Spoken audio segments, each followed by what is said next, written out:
Hello, book lovers. I'm Peg, the book prize addict, back to talk about more book prizes. I'm actually going to be talking about the Republic of Consciousness Prize, which I'm reading through the long list and talking about the books.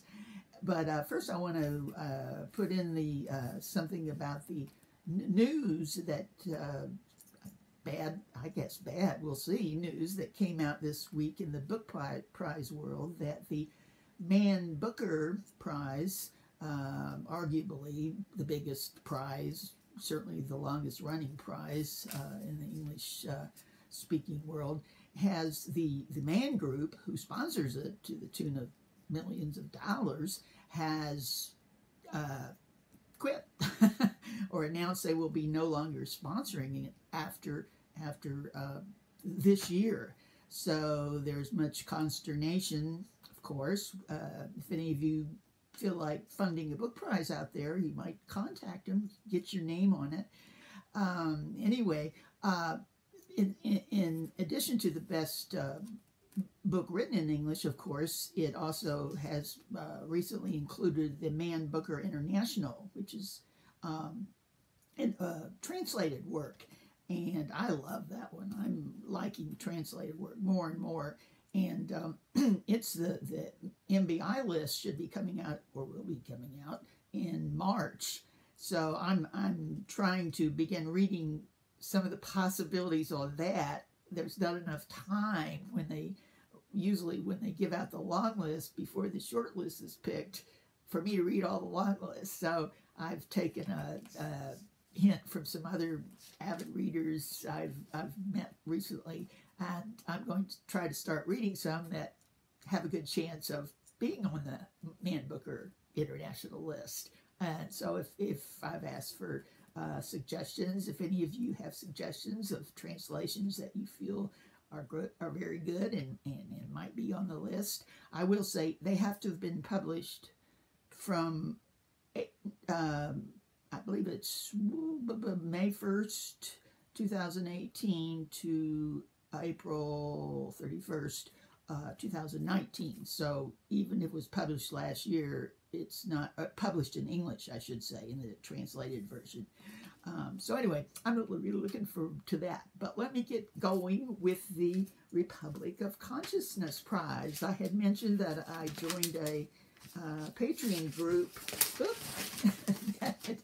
that included getting all 13 books on the long list, and I realized they have to send them all the way to the U.S.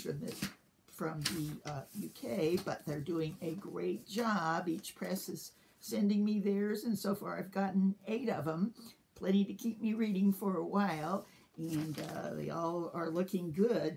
One of the things that I really have gotten the most enjoyment out of reading these is a discussion group started by the Republic of Consciousness, I should just say RFC, and on the app Slack, which is it lends itself well to written discussions. And Neil Griffiths has put forward invitations on Twitter, etc., that anybody can be on it. And I have really enjoyed it because all of them are quite literate on there, the group, but 4 of the members were on last year's were judges for last year's RFC prize. So they have a lot of interesting comments, and they all think this is a very strong year. They themselves say they would have a hard time picking out a short list from these 13 on the long list. So that's good news to hear. And they don't care if I tell you who they are, but you can easily find them. Any of the books that I talk about that are on the list, go to Goodreads and the comments, and they always have just recent reviews that are really long and very interesting. Now I'm trying not to. Well, I'll give you a hint. Some of the guys are Gumbel's Yard, Neil, and Paul Fulker, and well, I won't tell you who the brothers are. 2 of them are brothers, and they don't always agree, so it's really fun to see that part. but you will see many, many great reviews on Goodreads by those three. And let's see, there's Anna also is on there, and yeah, I think he doesn't have as much time to read, but he has a lot of good stuff to say. Okay, so let's see what I was going to say. Yeah, I'm trying not to read any of their reviews until I've read these books and talked about them. So if you go and read them now, you'll know more than I do. Okay, anyway, the two, I'm talking about two today, and first I want to say that I'm going to talk a little bit about magic realism, because in both of these, magic realism plays a big part, and I think maybe magic realism is sometimes confused with fantasy and maybe even science fiction, which it's definitely not. So I want to just say a little bit about of the scale. Science fiction is on one side, fantasy in the middle. Sometimes there's confusion between those two. And then magic realism is way over on the other side. And the reason is, it's usually, it was most prevalent in Latin American literature. What is it? 1,000 Years of Solitude by Marquez was perhaps the seminal work of magic realism, and it has been, and most people think of Latin American works when they think of it, but it's starting to appear in other actual quite literary works. It lends itself to that because magic realism takes place in the actual world. Usually the world, it seems like, might be in kind of the older time or present time out in the country, but never future time. And the things that, fantastical things that happen in it, are taken as normal and natural by both the characters and the readers. So it's easily kind of subtly snuck in that all of a sudden you're saying, what happened there? You know, and it can, in one of the books I'm going to talk about, it was quite subtle, and some of us almost missed it. Anyway, so in other words, the writers of magical fiction don't invent a whole world. They use the world as is and have fantastical or magical things happen. Now, this is the feeling you get from fables and folk tales and myths. So those are often prevalent in this kind of work. So anyway, some of the English writers that have written using magical fiction are Salman Rushdie, who I like a lot, and Alice Hoffman. Not too crazy about her, but I do see if you've read hers, you realize what the magical fiction or magical realism part is to it. Okay, so we've got that.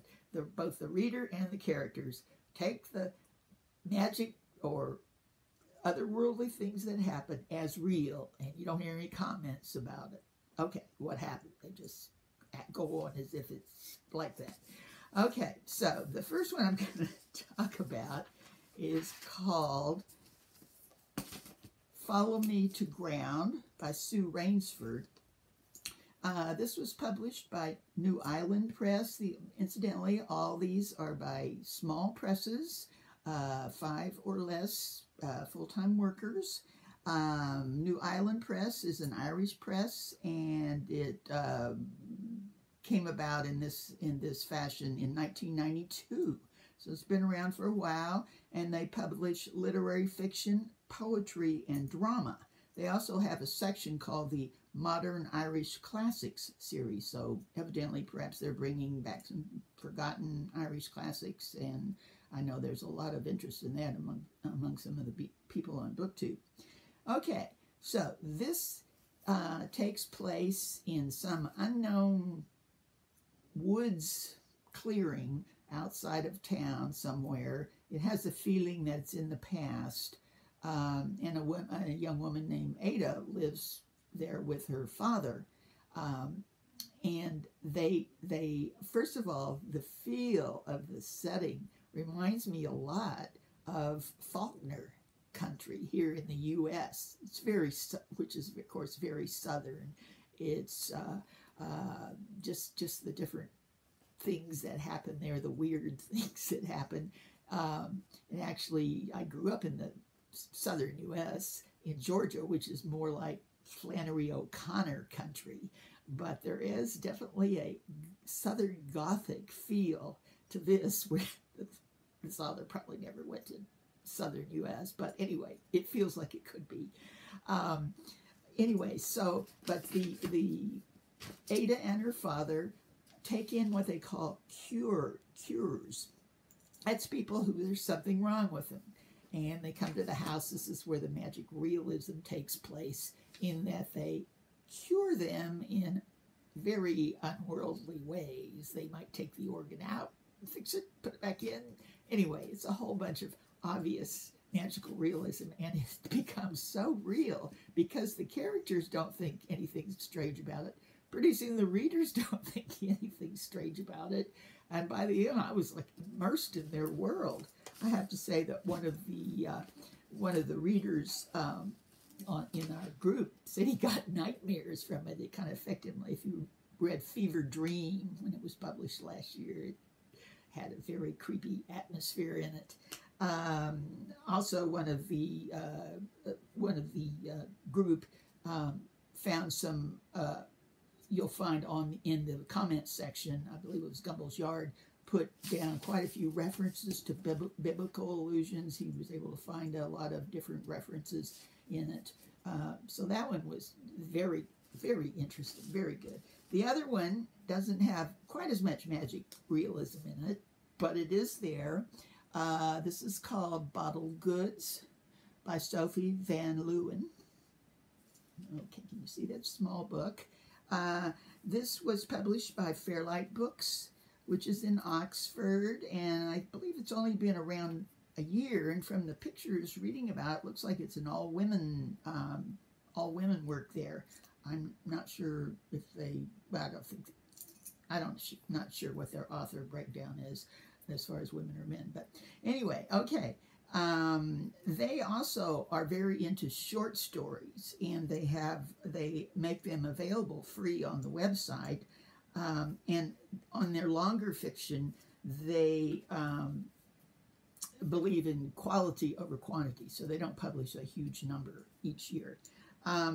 Before I get into this, I need to talk about also something else called flash fiction, which has become quite talked about and popular these days in the literary world. And flash fiction is actually kind of what it says. It's very short fiction, described sometimes by how many words it has in it, but it must be kind of really hard to do, because it even though it's short, it has character and plot development in it. I've just read a little bit, and it's almost compressed as poetry is. But this is called a flash novella, or should I say novella flash? Novella in a flash. And it's written in that manner.